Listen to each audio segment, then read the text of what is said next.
Go Jego! Go Jego! Go Jego! EDSA!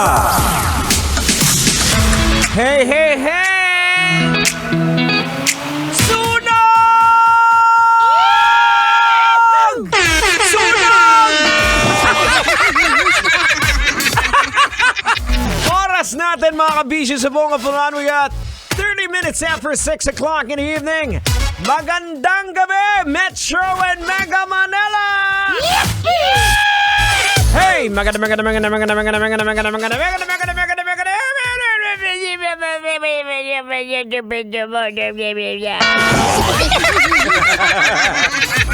Kamusta, boards? Ang biyahe?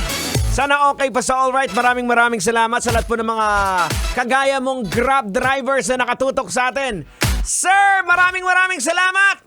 Regards nga pala sa pasahero mo. Sabihin mo, cute niya naman. Sir, pwede bang maka-request? Pwede mo bang i-kiss ako para sa pasahero mo? Smack lang.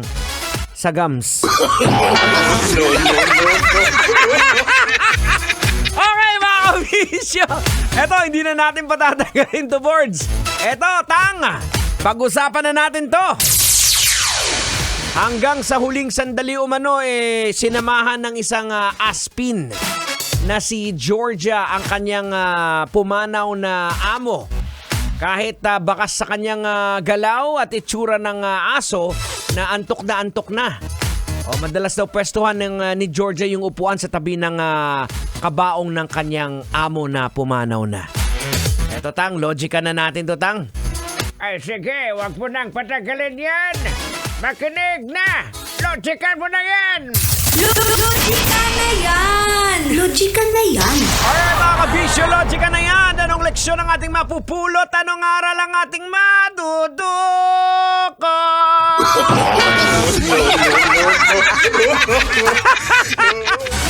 Kailangan ba bang i-memorize yan, boards?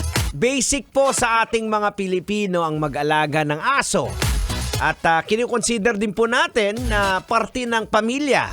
Though, syempre, meron naman pong mga nag-aalaga ng aso.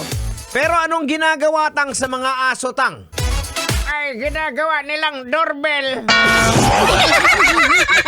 Oo nga.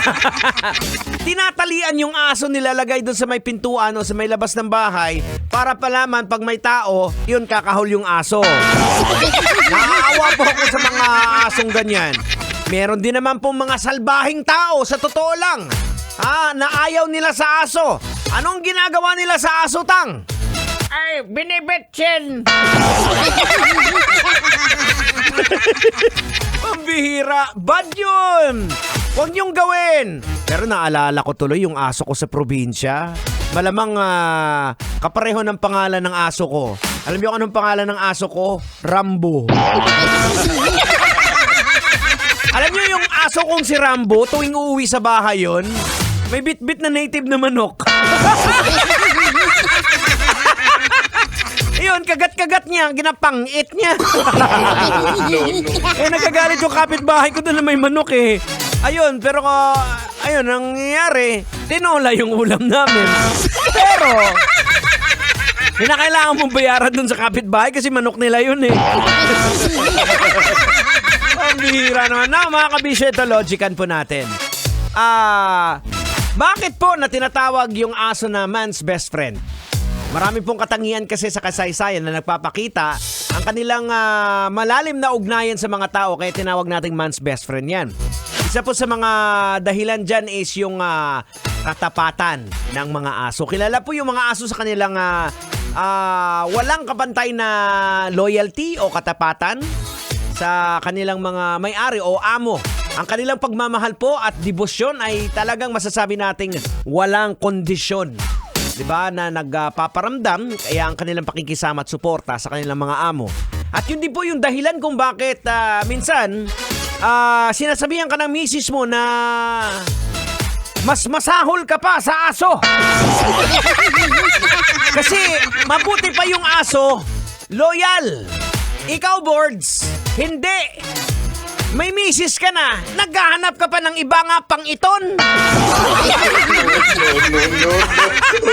Aragoy!